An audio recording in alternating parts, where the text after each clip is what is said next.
I hear a lot that millennials are very idealistic, that, we want things to happen very quickly. We're not patient people. I think that millennials are just very, very ambitious.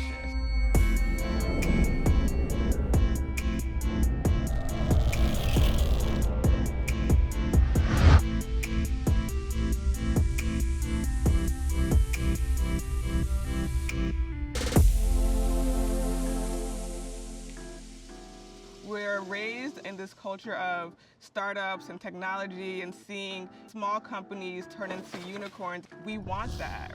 When I started at Carnegie Mellon, I knew that I wanted to be in user experience design. That was my master's that was in. But at CMU, they were really putting everyone on the corporate track, and that I knew just wasn't for me. So I moved, luckily, back home to New Jersey. I think my parents reacted like most typical Nigerian parents. They wanted me to stay in grad school, especially because my mom, she's a professor. But my dad's an entrepreneur, so he started and built his own business. I think once they saw that I was really serious about this and that this really had the traction to be something really big, they started to come on board.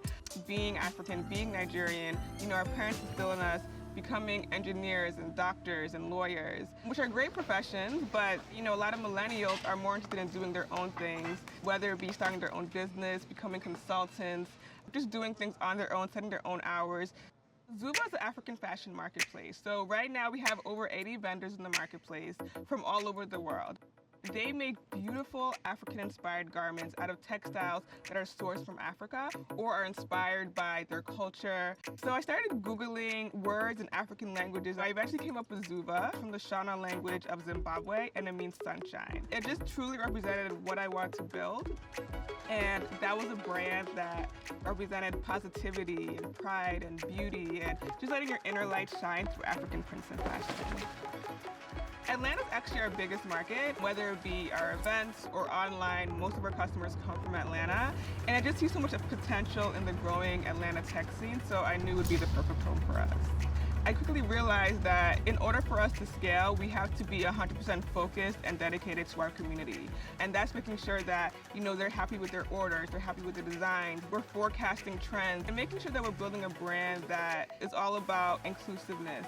I didn't really know where to start. I knew what I was really good at, and that was social media marketing, web design, so I started there. And while I was kind of building our social media platforms, I was also building the website to what I thought, an African fashion community marketplace should look like.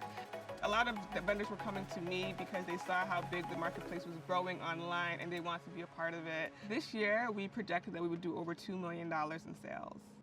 In the next 5 years, I think that we'll just be doing a lot more work to really engage with our community. I feel like it's grown, especially with our pop-up shops. We've been able to really engage people from around the country. I get asked the question a lot about what advice I have for other millennials. The best advice I have is to really believe in your vision. When I first started at Zuvaa, there were actually a lot of other African fashion marketplaces that existed. I became insecure because I was like, oh, maybe I shouldn't be doing this. There are so many others, but I had this unique vision for what an African fashion marketplace should be and what I wanted it to look like. So I was just relentless in pursuing that. And that, I think, is what has taken me so far, is just being so hungry and driven to see that vision come to fruition.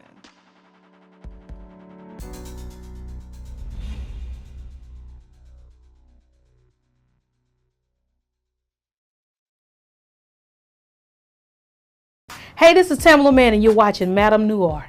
I'm really excited about the album as a whole. It was so different for me when we did the single One Way.